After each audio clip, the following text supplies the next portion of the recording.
In this lecture, we will start discussing the electric potential.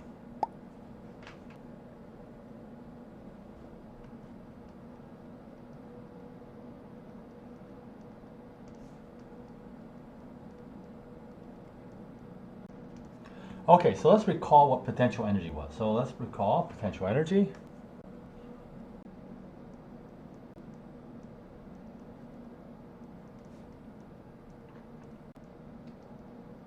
So when we discuss potential energy, it's basically U, potential energy, is equal to minus integral of F, which is a force, dot dl, which is the infinitesimal point of a path along a path. So this is the potential energy.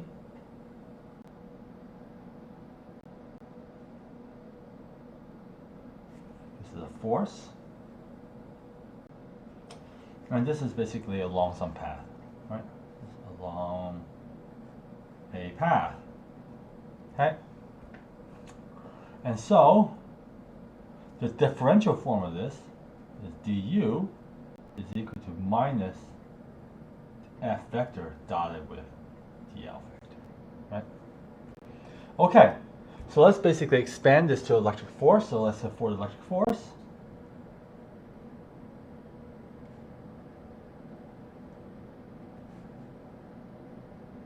Let's recall that was. Basically that's F is equal to Q times E, where Q is some charge, right? Then we basically write du is equal to, just substitute F in, minus Q E dot dl, okay? And you see basically the potential depends on the charge, so let's divide out by the charge, which is a heck of it, okay? And what we get is we get basically, we'll just define now, dV is equal to du over Q, which is this thing right here, equal to minus E dot dl, okay? And this is what I call the electric potential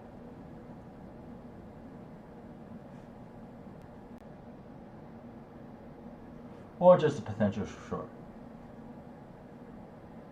Okay? It's not the same as the potential energy, right? Because it's divided by a charge, so it's actually units of basically energy per charge, likewise, right? So the units, let's discuss this thing.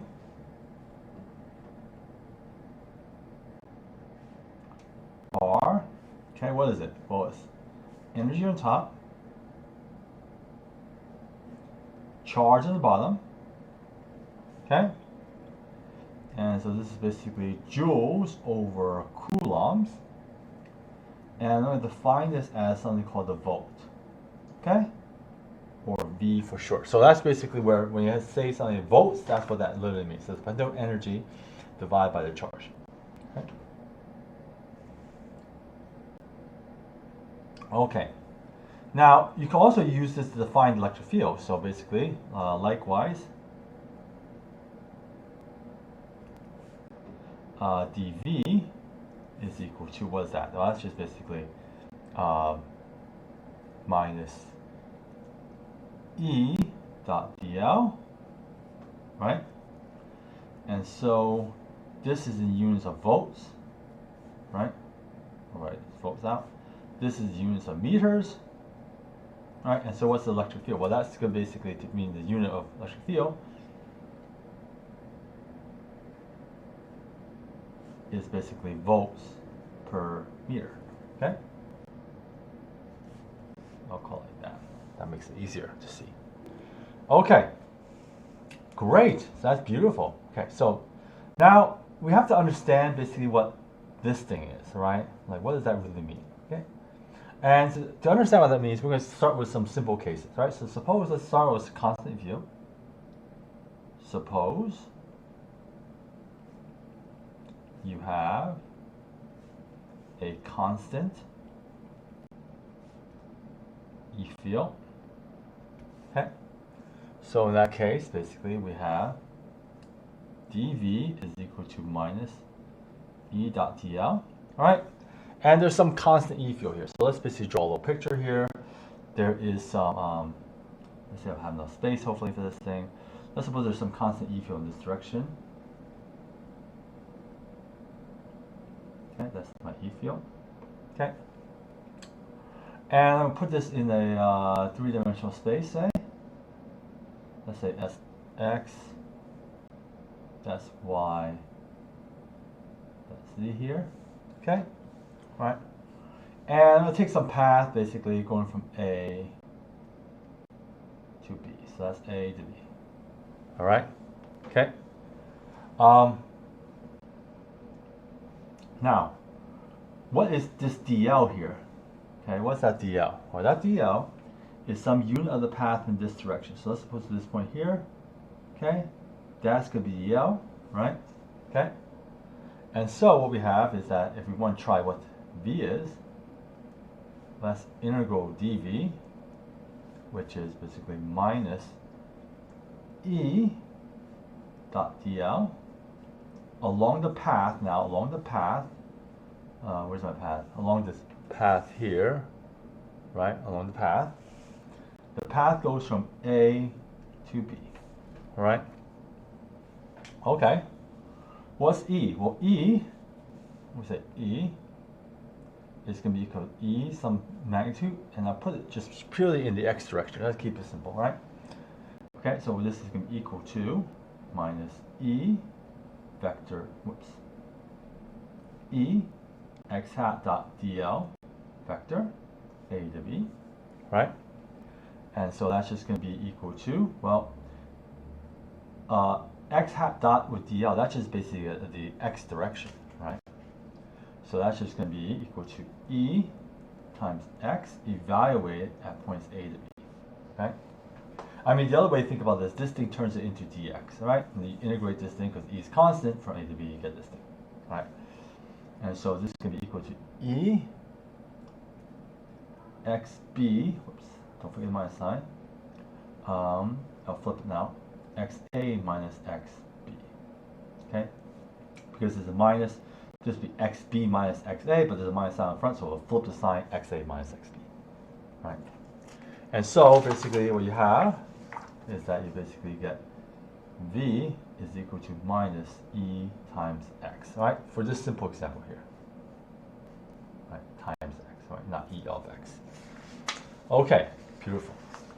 All right, so let's go ahead and discuss. Suppose we have a, let me get to the top of the page here. Okay, a system of point particles.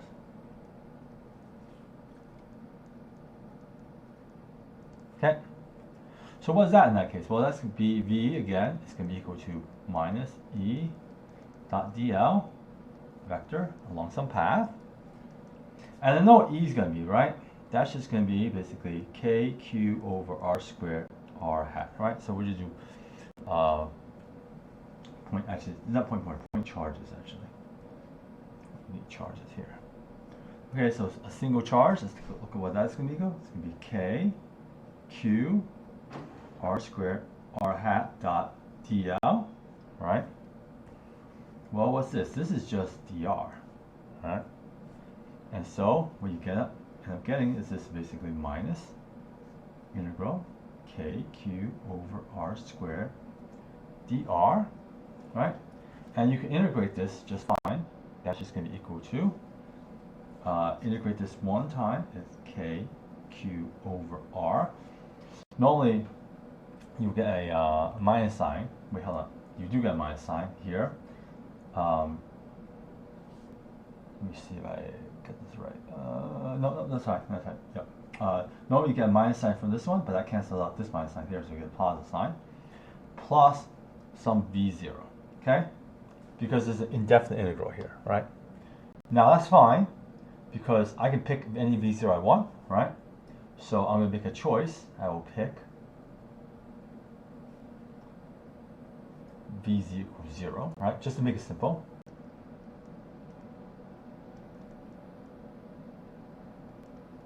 Okay?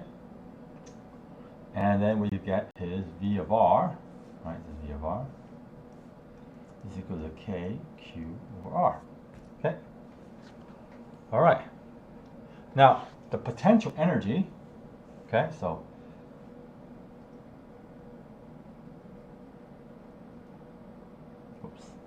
the potential energy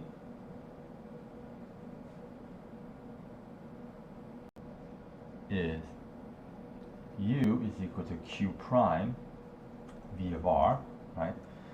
Because it's times Q. Now, because I use a Q here, I'm going to change this to Q prime, right?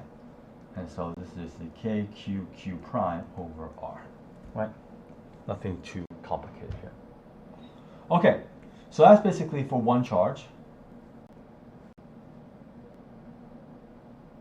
right? And you can do this for many charges, right? So for many charges.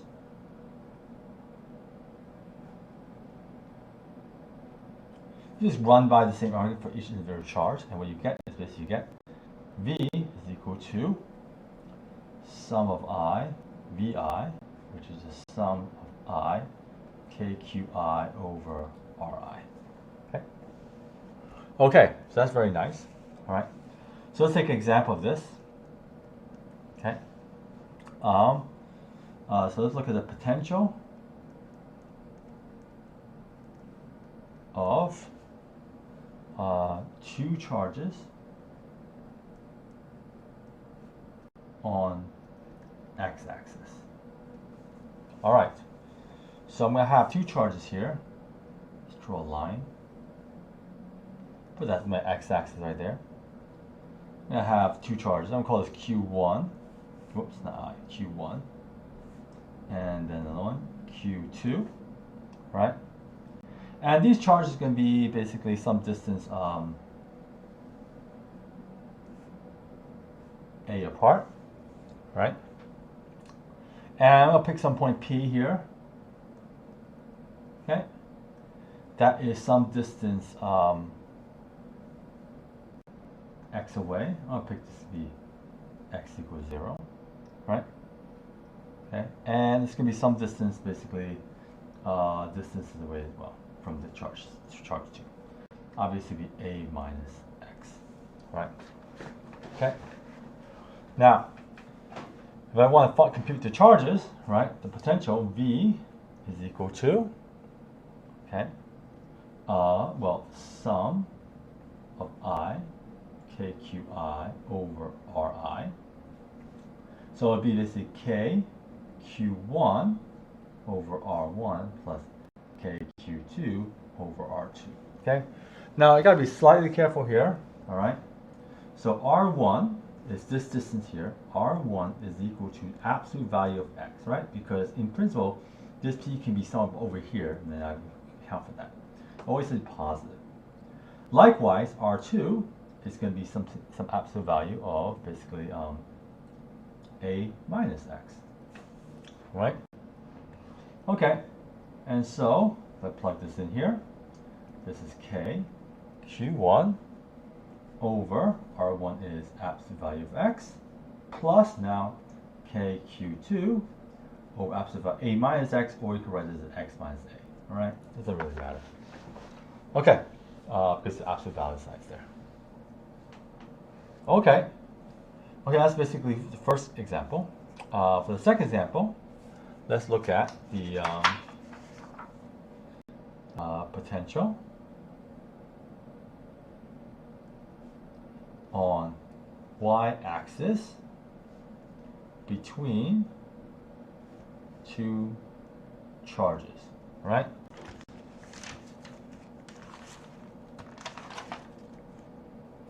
Okay, so I'm going to draw this again. This is my x-axis. And now I'm going to put these two charges, okay, equal charges, Q and Q. This will be minus A, this will be a plus A, okay? And then at x equals 0, I'm going to draw the y-axis here, right? And there's some basically point P here, which is some distance y away. Okay. So likewise, I'll choose y equals 0 along this point here, so I can go up basically which is some positive y. All right. So let's go ahead and do this again, right? Okay. And likewise before, v is equal to the sum, which is just going to be k q1 over r1 plus k q2 over r2. All right. Let's draw this thing in. That's going to be r1. Draw this thing in. That's r2. R1 is equal to what? Well, it's a right triangle. Square root of a squared plus y squared. R2, that same right triangle. A squared plus y squared, just on this side. Right? And so, you end up getting something pretty simple. Q1 and Q2 are chosen such that Q's are the same. So this just becomes something Q, KQ over square root of a squared plus y squared. Okay, that's very nice. All right, so let's keep going. So we've done point charges now, all right? And so the next thing you have to do, basically, if you remember from electric field, is that once you do a bunch of point charges, then you start doing it from a continuous charge distribution. So let's talk about that. So let's do point potential from continuous charge distribution. Okay, period. Okay. All right. So what we did last time, or not last time, what we just did is V is equal to sum of I, VI, and that worked out to be sum of KQI over RI. Okay, so the overcharges. So when you have a continuous charge distribution, this thing goes to, so this thing converts to integral. Okay, and this dq goes to a dq. So K dq over R. Okay, all right. So that's the key, right? So let's do a few examples of this, right? Okay, so let's try a few examples.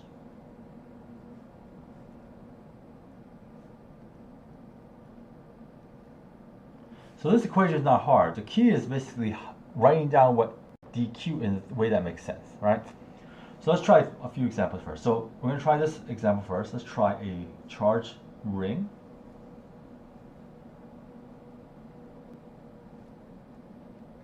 Okay. The ring has a total charge Q, right? And obviously the distance around it is going to be something. So let's just give it a radius first of all. R. And let's basically point this thing along the x-axis. We care about point P, that's an x equals x, right? Equals x, right? This x equals 0 here. All right. So let's write this thing down. V is equal to integral K dq over R. Okay, so now we have to understand what dq is, right? So dq is going to have to be some really tiny charge, infinitesimally tiny charge on the ring somewhere. I'm going to call it right here. This is basically some dq here. Okay, and what is that charge? Well, that's just going to be lambda times ds, right? Where this is the distance here, separating. That's ds, okay? And lambda is the charge per unit length. So lambda is charge per unit length.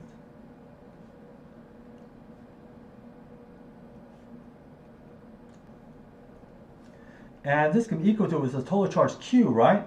And what's the length of this thing? Well, it's a circle, so it's 2 pi times r. All right? Okay. So that's ds there, and then ds.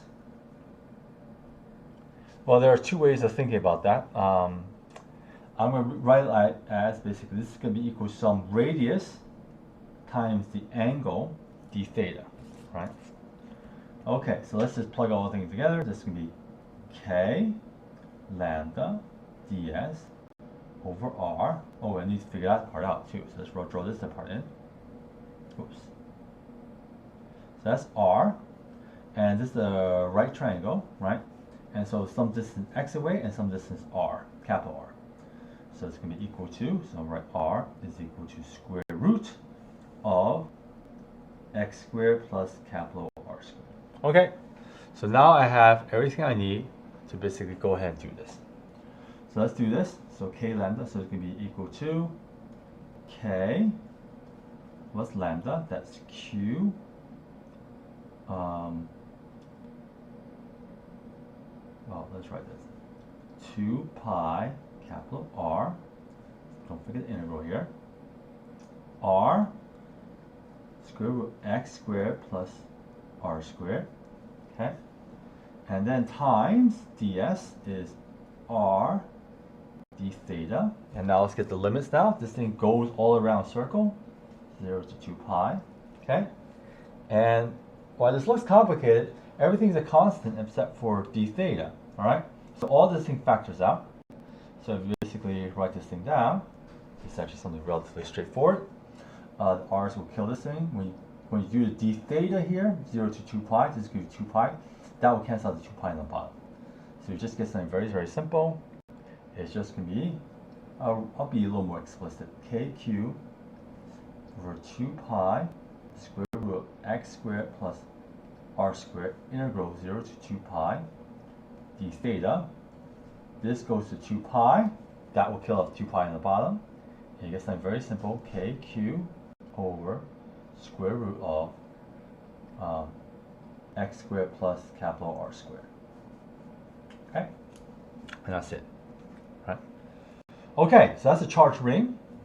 Okay, so let's basically continue this. So let's look at a charged disk now. Right?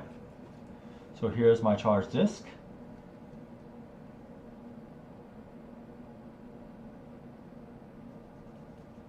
And again, it's the same thing. I didn't draw it correctly. I'm going to draw at some point. This is x, point P at x, right? Okay. And in that case, basically, again, V is equal to, what is that? Sum of IVI, which is integral of dV, okay?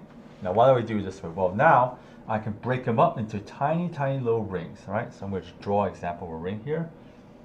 Here's my ring here, okay?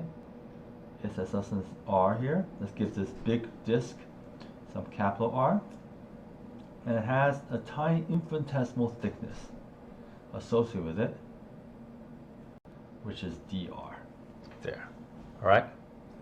Okay, so let's see, how many different ways can I do this? Yes, okay. So let's do this as a bunch of tiny infinitesimal rings, all right? So this q up here will be little dq now. So it's integral of k dq, right? Because these are little tiny rings here. And then I can add up percentage of rings, which is just going to be square root of x squared plus, now not capital R squared, but little r squared, right? Because that's my little ring there. Okay. All right, and what's dq? Well, dq, that's just going to be equal to sigma, which is the charge per unit area,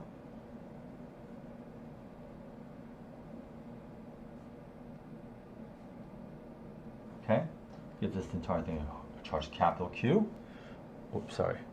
A charge per unit area times the area. And what's the area of this tiny little infinitesimal ring? Well, that's sigma times, basically the area of the ring is just going to be 2 pi little r dr, right? So it's the rectangle. It's like if you stretch this thing out, it's like a little rectangle with one length is 2 pi r, it's the circumference, and then the other one is the width, which would be basically dr. Okay, and this sigma is the charge per unit area. This sigma is just q over the total area, which is what? Pi capital R squared. All right. Okay. So this is sigma. All right. And so we almost have everything we need. Okay. So it's going to equal to. Now let's plug this stuff in. All right.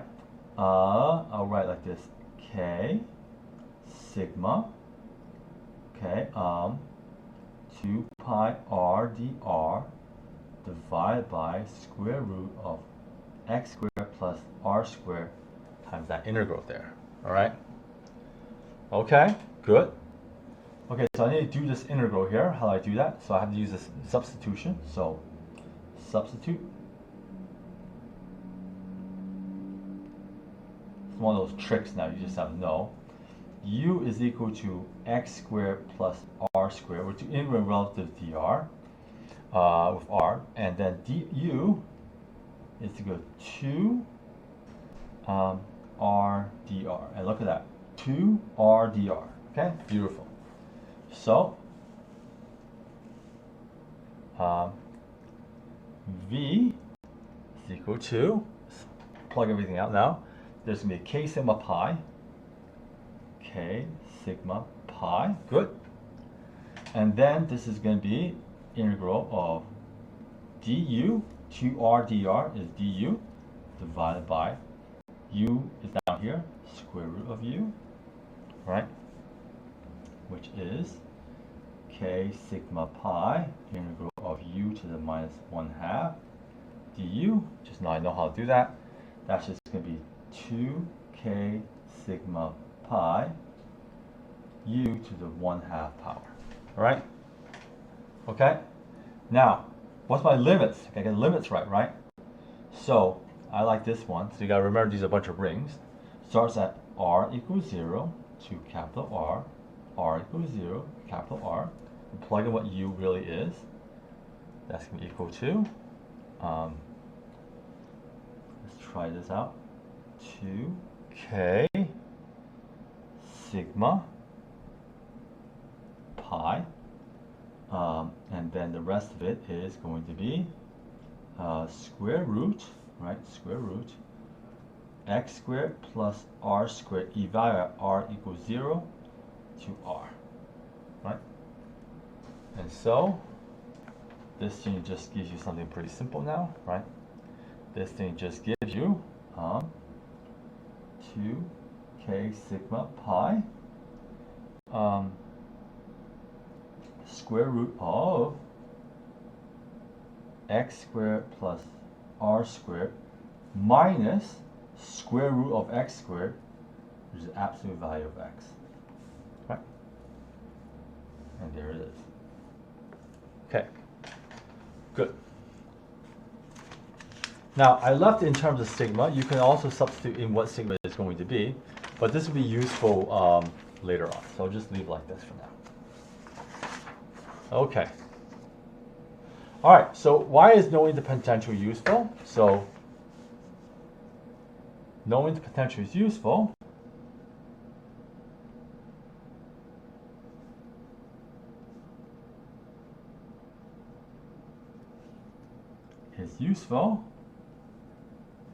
right? Because you can get the E field, right? So once you know the potential, you can grab the E field out of it. Well, how does that work? Well, so let's recall V is equal to minus E vector dl, right? Same as basically dv is equal to E vector dot dl, minus sign there, all right?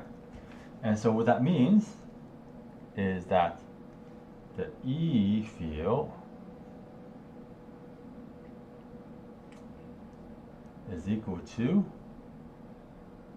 minus dv dl vector, right? Whatever the heck that means, right?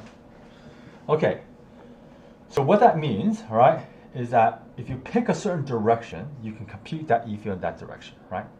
Okay, so what this implies is that if I pick x, for instance, then E of x is equal to minus dv dx. Likewise, E of y is equal to minus dv dy, and E of z is equal to minus dv dz. Okay, so once I pick them out, I can just literally pick them out. Or choosing r hat, you could write E of r is equal to minus dv dr. Okay? All right. So,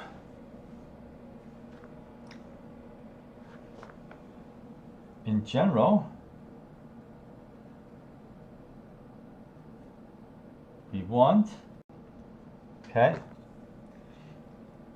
E vector, what was that? That's a vector. That's just basically EX, EY, EZ.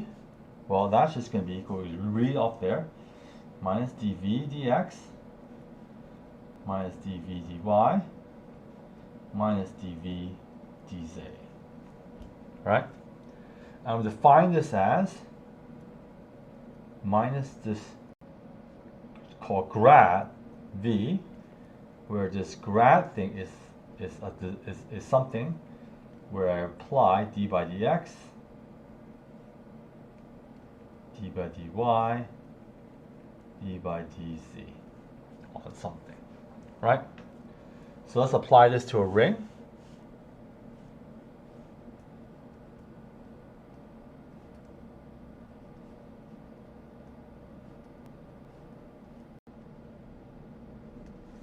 All right. So let's just recall basically V for a ring. We just got it earlier was K Q over square root of x squared plus r squared, right? Okay, so let's get basically EX, well, that's minus dv dx. All right, just compute this thing out. So minus d by dx of k q over square root of x squared plus r squared, right? Well, I mean, normally for this lecture here, it's hard to compute, right? But I can just get it right now, right? So I just look at this thing. I got d by dx on this bottom part, so it's minus k q. This bottom part will bring out 1/2 out in front. 1/2 out front, actually minus 1/2, so it'll be minus 1/2, okay? Divided by, now this goes to x squared plus r squared, this is minus 1/2, this is minus 1/2 minus 1, that's minus 3/2, that's the 3/2 on the denominator, and then basically times this thing in the middle times 2x, all right? And so this minus signs will cancel each other, the 2 will cancel each other. You get something very simple, k q x over x squared plus r squared to 3/2, which is exactly what we got earlier, basically for the electric field of a ring, right? And then, basically, we want to get EY. This is minus v dy minus d by dx, v by dy of kq over x squared plus r squared, square root of that, but there's nothing here that depends on y, so in fact this is 0. And then same is true, EZ. Okay, and that's not surprising, right? It's basically due to the ring symmetry that you know EY, EZ have to go 0, but EX doesn't have to go 0, right? Okay. Alrighty.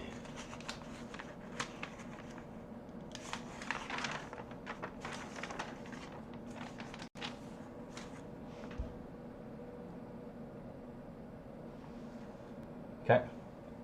So we did this just for a ring. So now let's try it for, let's do it here. Let's try for disk. Okay, so we just found the disk potential. I'll write it down again if you don't remember. We basically wrote that V is equal to 2 pi k sigma of square root of r squared plus x squared, or x squared plus r squared, minus absolute value of x. Right, that's what we wrote last time. Make sure I got that right.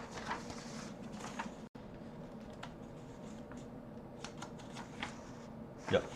Problem without having boards that you gotta look through your papers to do it. board, I could just look at it and then I would know instantly if it's right or not right. Okay, so that's basically that. Okay, so let's get the E field now. Right?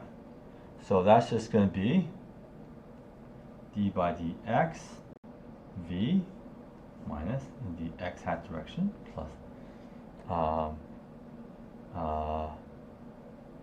minus d by dy v the y hat direction plus minus d by dz v in the z hat direction. Now, if you look at this thing, there's nothing that depends on y or z. Okay, so you know these things go to 0 already. Okay, that's good, right? You knew that before anyway. So the only thing that matters is this one. Let's go ahead and do that one. So that's going to be minus d by dx of, so this is ex, of what? Well, that's 2 pi k sigma, that's all constants here, square root of r squared plus x squared minus absolute value of x, right? And so, if you go ahead and do this, right, that's minus 2 pi k sigma. Let's do this piece first. This piece will give you basically d by dx is this thing to the 1/2 power. So the 1/2, but then you get the 2x, the 2 and the 1/2 cancel here. So you get this, so something like this. X over square root of r squared plus x squared. That's the first piece. Second piece is that this is d by dx of x, and this is going to be 1 when x is positive and minus 1 when x is negative. So in fact, this is minus the sine of x. All right? Now, if I want to limit this minus sign in front, I just basically work it in there. And so it's basically 2 pi k sigma sine of x minus x over square root of x squared plus r squared. Okay? All right, very, very nice.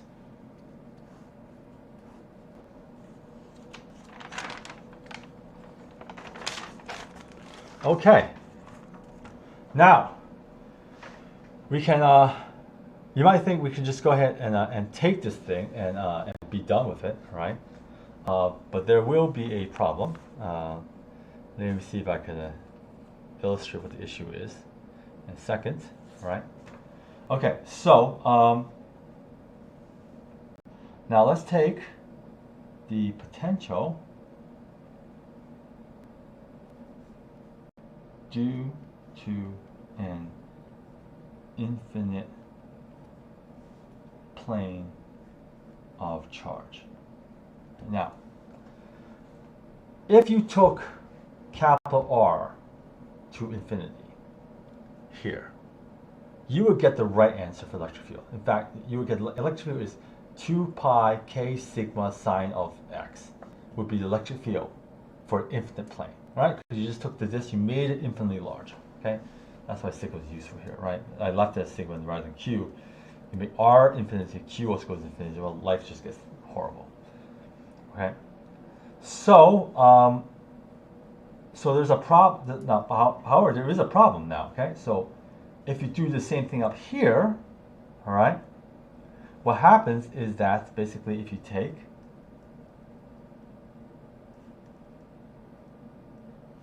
R goes to infinity for V of a disk, you get the following problem, right? You get V goes to infinity as well, right? Because R goes to infinity, this entire thing just blows up, right? And that's bad, right? Because then you can't really calculate anything with it, right? So this is a problem in general, right? So this is a problem in general for anything that goes to infinity. So examples would be the infinite plane, okay, and the other one would be infinite lines. If a line of infinite of charge that goes from basically minus infinity to infinity, that also has the same issue, right? And the reason why it has this issue is that we have assumed, okay, that v equals 0 at r equals infinity. Right? That comes from point charges, basically. If you recall back our discussion of point charges, okay, when we integrate that thing out, when we integrate this thing out here, okay, we are left with a choice here, right? And the choice is I said pick v equals 0. What does that mean? Well, what that means is that if I take r equals infinity, this thing goes to 0. That means that the potential at r equals infinity, if I pick v equals 0, is 0. Okay, that's why I picked that for. It simplifies things a lot for most cases, but in some cases it actually goes wrong, right? Okay, so this can't be true, right? Right? But this cannot be true.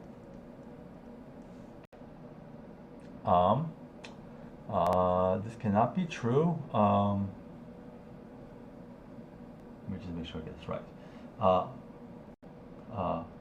For infinite plane. Okay, so this is just basically not working. All right. Okay. So we have to basically do it another way. All right. So let's get back to let's do this directly.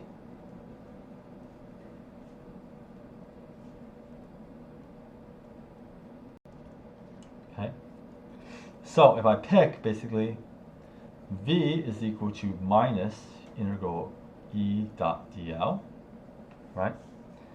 And then for an infinite plane, I recall basically the E field is going to be 2 pi k sigma in the x hat direction for x greater than 0, and minus 2 pi k sigma x hat for x less than 0. That's the origin of that sign part right there. That's what gives us differences in that case. All right. Okay. So I can compute this directly. So let's go ahead and compute this thing. So basically, in that case, I will get something that looks like this. Make sure I see everything here. Okay. V is equal to minus integral of E dot dl is equal to minus 2 pi k sigma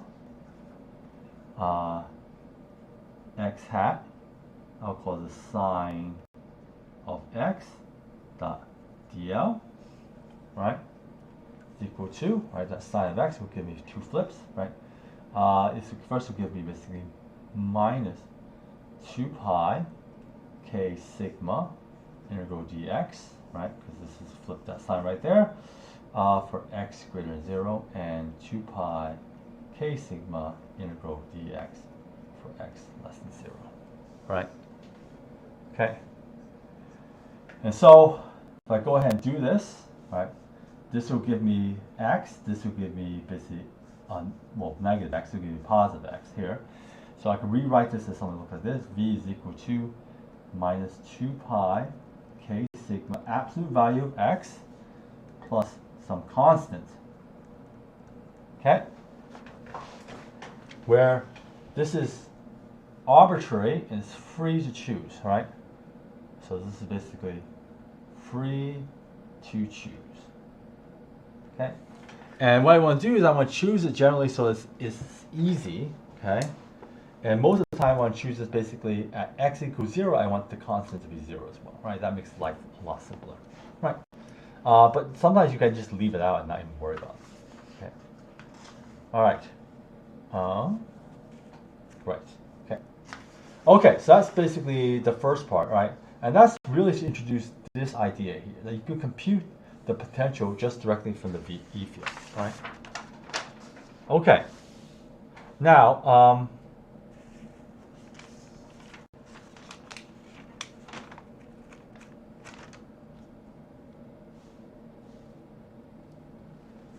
let's go and consider, right?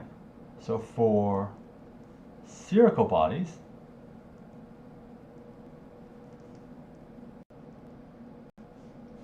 okay, we could calculate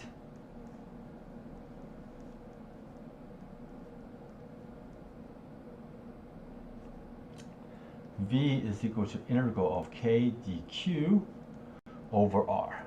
All right? So let's say I have some spherical body like this, some point P here. I compute this thing. It's not that, well, it is a little hairy actually. All right? But we could take advantage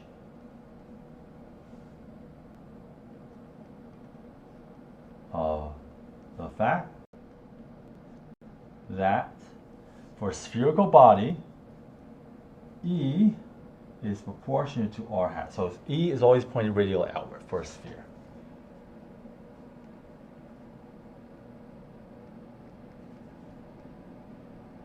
Okay? All right, and we do that, basically, what this implies is that we basically use our previous notation, E dot dl, right? This is going to be equal to minus E r hat dot dl minus E dr, right?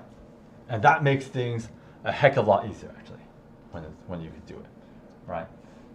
Because this is something for spherical body you can calculate for Gauss's law, and that's what makes it so super, super awesome, right? So let's consider the following. Okay, so let's first example. Let's do a spherical shell. All right. Okay. So let's recall. Here's my spherical shell. Right. Has total charge Q here. This is some round thing. E is equal to, when we calculated previously, is KQ over R squared, R hat, for R greater than capital R, and 0 for R less than or equal to R, right? So inside, 0. Okay. So, if I pick, basically, this one becomes 0, well, something to R, okay? Let's define what that means in a second, okay? So, if I do this, I can write down V is equal to minus integral E dr now, okay? All right, I know what E sub r is going to look like. Now I have to figure out where I'm going to start from, right? So in general, it's helpful to start from infinity, okay? So start from infinity. And what's nice about this is that when r equals infinity as well, then this integral goes to 0. So that defines that at infinity, v of r equals infinity is equal to 0, right? Which is something you can do because this is a finite charge, right? All right. The previous example was infinite plane. That doesn't hold because it's essentially infinite charge, right? Okay, so if we start with this becomes really simple now. Let's go ahead and do this. This is going to be equal to, so there's two cases. So for r greater than r, well, what's that? That's just going to be minus the integral of k q over r squared. So plug that in. Dr, well, that's just going to be basically k q over r evaluated from infinity to r, okay? So this first term is just be kq over r, and then minus kq over infinity, well, that's just basically 0. So that's basically the first answer right here, okay, for r greater than r. Now, for r less than r, okay, or less than or equal to r, there are 2 points that have to be done here. So the first thing that has to be done is that I need to integrate, okay, so infinity to r, E dr is equal to, okay. So the first thing, I break this electric field into 2 parts. So first thing, I integrate outside to the shell, okay, kq over r squared dr. And the second case I have to integrate is basically from the shell to r, okay? And in this case, this is just 0 dr, right? Okay? Okay, so this term goes away, and this term if you just follow the same logic, it's just basically KQ over capital R for R less than or equal to R. And so, make sure I have everything there. Good. And so, what this gives me is that V is equal to, there's two pieces to it, KQ over R for R greater than R, and KQ over capital R for R less than or equal to R, right? So if we were to plot this thing, it looks something like this, right? So it falls off that's KQ over R, and then inside of it, this is KQ over capital R, right? Okay. Now, let's consider the next example, right? Let's try a uniformly charged sphere.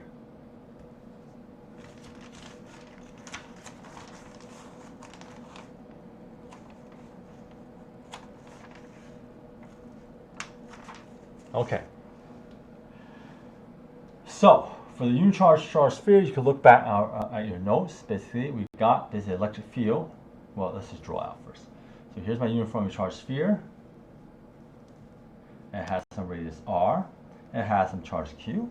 And I determined last time that this electric field is basically kq over r squared for r greater than r. And then it's kq over capital R cubed times r for r less than or equal to r. Okay? Those are the two values of electric field. Okay? And the potential for this thing is basically, let's go by the same logic, dr from infinity to r, okay, is equal to, so now there are two cases now. Let's go ahead and do those two cases first, okay. So this is going to be equal to, for r greater than r, all right, this is going to give me basically kq over r squared dr integral from infinity to r minus sign. Okay, just go ahead and do that. That's just basically kq over r. Pretty simple. Okay. Now for r less than r, it's a little more complicated. Let's go ahead and do that. I'm going to break it into two pieces now. From infinity to capital R, I can do kq over capital R, whoops, over r squared dr. Okay, sorry. Minus now, second part of it, from r to little r, of kqr over r cubed dr, right? Okay, so this term here goes by same integrals up here. This is going to give me kq over capital R, minus now, this is all constants here, kq over r cubed, integral r dr, from r to r, okay? So this is going to be equal to kq over capital R minus, this is just going to be 1/2 kq over r cubed, r squared, evaluate between r and r, right? And so, if you work this thing all out, this is going to be, well, just write it out. kq over r minus kq over r cubed to the 1/2 out front, r squared minus r squared. These things will come together. You simplify out a little bit. It gives you something like this. Okay, 3/2 kq over r minus 1/2 kq over r cubed r squared. Okay, so those are the two things. This term here and this term here. for r greater than 0 and r less than 0 respectively. Alrighty.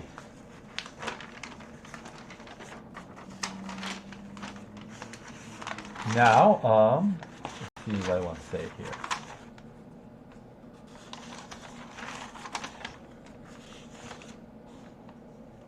Right, okay. Now let me talk about the potential and conductors.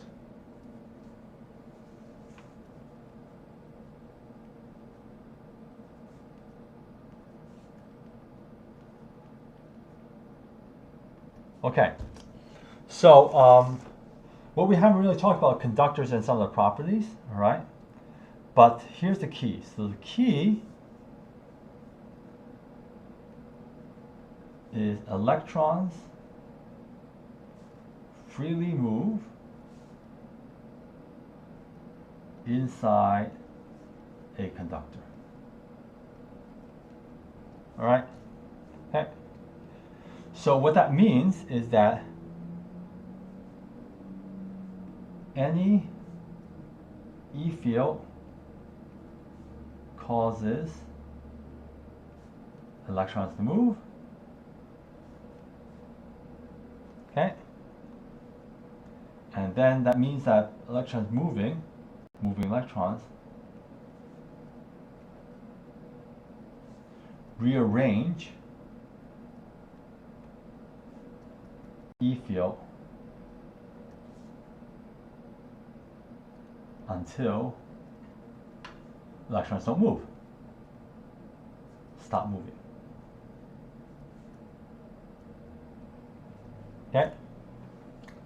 So what these both things imply is that E equals 0 inside conductors.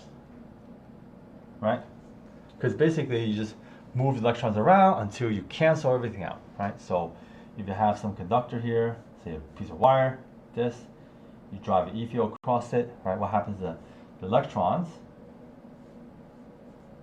will move in that direction until basically there's a bunch of positive charges here, a bunch of negative charges here, and then E equals 0 there, because it cancels out some electric field. Okay? So what does that mean? All right, so the first thing that means is that basically, so no E field,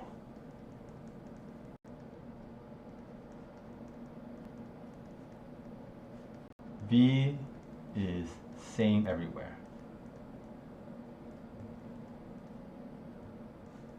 In conductor. Okay, that's the first thing. So if there's no E field, the potential is the same everywhere, right? Okay? Okay. Second thing is that no E field. That means there's no net charge inside a conductor.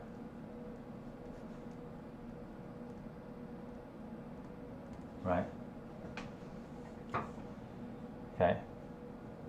That comes from Gauss's law, actually. E dot A is equal to 4 pi, so Q inside over epsilon naught. So E is 0, that means Q inside has to be 0. That's where that comes from. Okay. So that means that there's basically only, so charges only sit on surface conductors.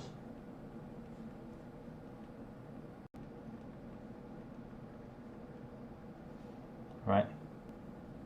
And then the last bit, which is slightly not obvious, right? E field is perpendicular to surface of conductors.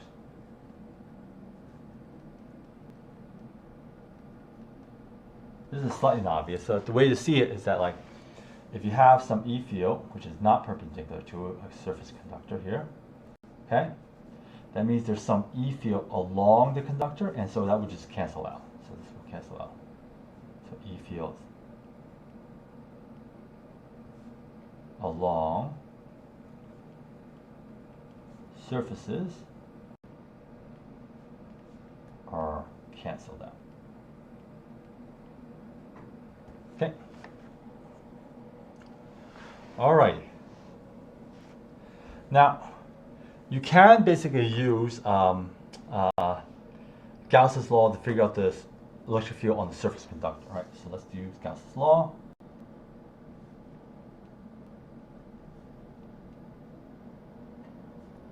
To find E field on surface of conductor. Right? So let's imagine I have some weirdly shaped conductor like that. Give it arbitrary shape. Take a tiny little patch here like this, right? And magnify, blow this thing up, right? So magnify, blow this thing up. This conductor looks like that. So there's some surface there. There is my Gaussian surface here that we take. Right, it's nearly flat there. And I know that the E field has to be perpendicular to it. Right? And I know basically down here that E is equal to 0. Right? So, by Gauss's law, EA is equal to Q inside over epsilon 0. Okay, Q inside is there some surface charge there, so let's imagine this is some radius capital R there. So let's be E times pi R squared is equal to Q inside some surface charge, right, times pi R squared again, that's Q inside, divided by epsilon naught, right? Now, I only care about this surface here. So normally this was a 2 because there's stuff here and stuff here. But in this case, I know the electric field is 0 there, and so the second surface does not contribute, right? Okay. And so basically what you end up getting is that this is equal to these pi over 2 cancel out.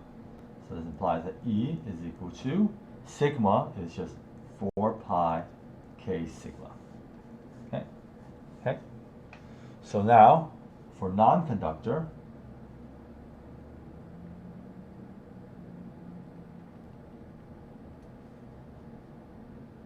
E is equal to, the difference is a factor of 2 pi K sigma, right?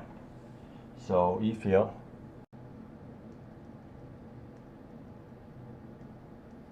is 2x for a conductor. Right? Simply because it essentially erases one surface for electric fields. Okay. Okay. Now, let's do the second thing. Okay. Okay. Suppose I have 2 conducting spheres.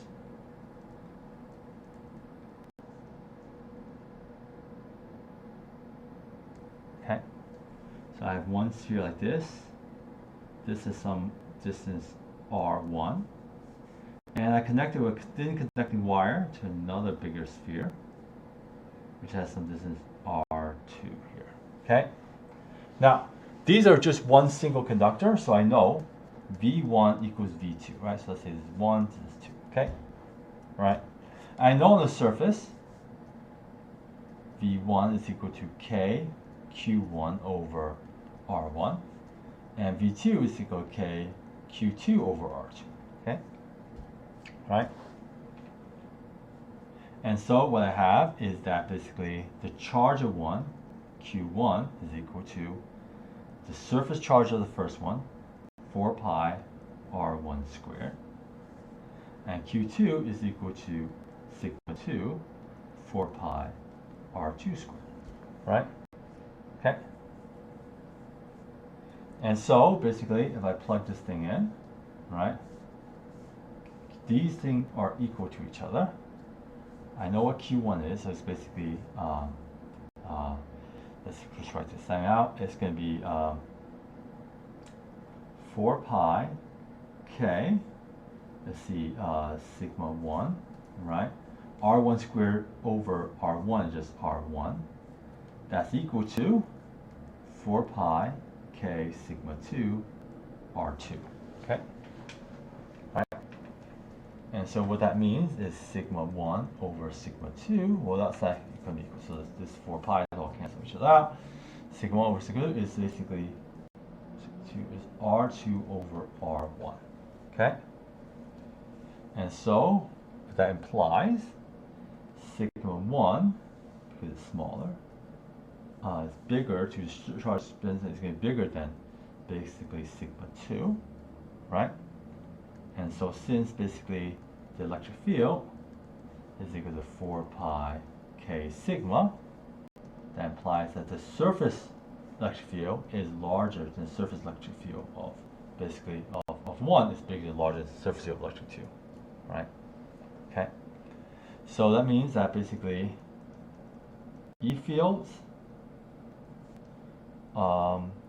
around conductors is strongest on the smallest radius of curvature.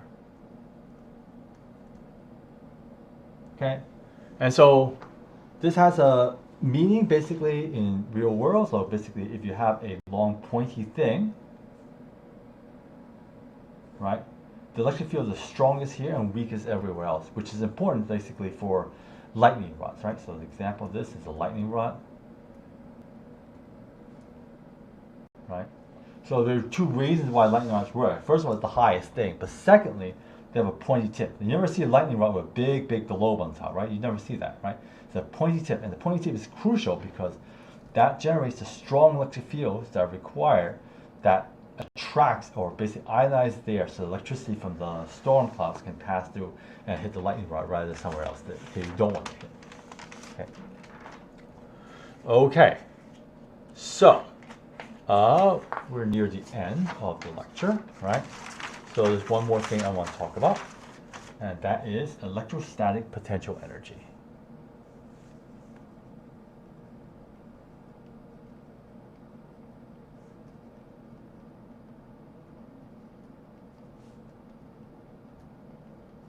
Okay. So let's consider a charge Q1, right? I'm going to charge with charge Q1 right here. There's Q1, okay? Now, I'm going to bring in a second charge.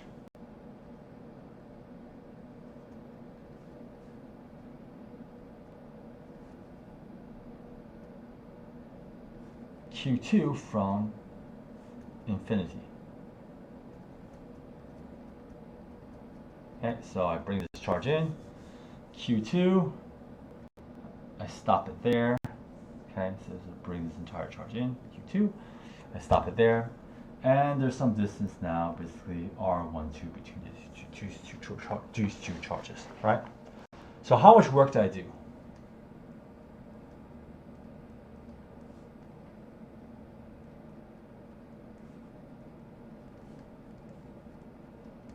Okay, well that's pretty simple, right? That's the distance there. U is equal to the potential Q2 V2, right? The potential of V at Q2. That's just Q2. Right now there's only one charge, so K Q1 over R12, right? That's pretty simple, okay? All right. I can rewrite this though. Let me rewrite this as something a little different. This is 1/2, okay? K Q1 Q2 over R12. Plus 1/2, I'm going to just flip everything, K Q2 Q1 over R21, right? Because basically R21 is this one, R21, that's in this direction there. But the distance between the distances, the normalizations are the same, right? So I can just rewrite this way. right? And if I rewrite this way, I can rewrite this 1/2 Q1 V1 plus 1/2 Q2 V2. Okay? All right, that's nice. Let's bring in a third charge.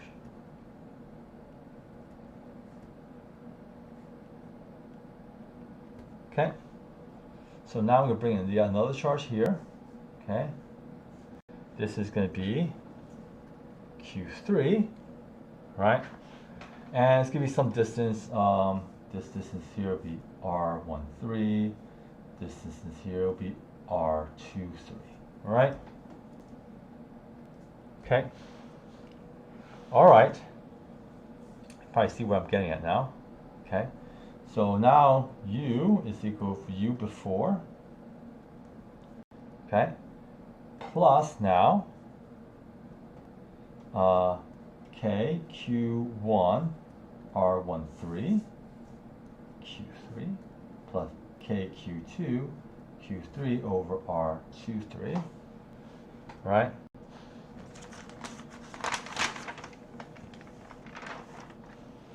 And you could basically start expanding this thing out as well, right?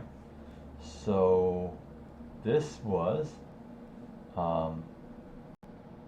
let's get this right, 1/2, right? I'll write this, no, I'll have to write everything out. 1/2 K Q1 Q2, whoops, over R12 plus 1/2 K2 Q1 over R21 plus now the rest of it is expanding everything out. 1/2 K Q1 Q3 R13 plus 1/2 K Q3 Q1 R31 plus now, okay, last term here, 1/2 K Q2 Q3 R23 plus 1/2 K Q3 Q2 over R32. Okay? Right? And if you group them all together, I won't write this all out. You get something like this: 1/2 Q1 V1 plus 1/2 Q2 V2 plus 1/2 Q3 V3. Okay? And so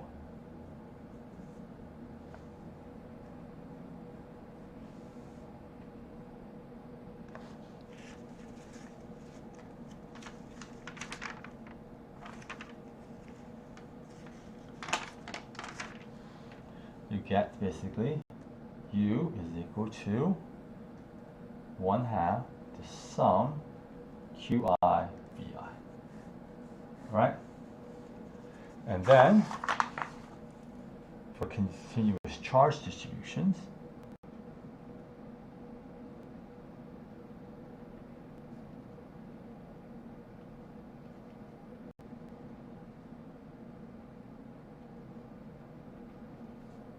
all right, you get one slight difference. Okay, U is equal to integral dq v of q. Okay, there's no 1/2 in that case, right? Okay, the reason is that the 1/2 comes as a result of integration, which is, so it will pop into it. So this is the mass equation.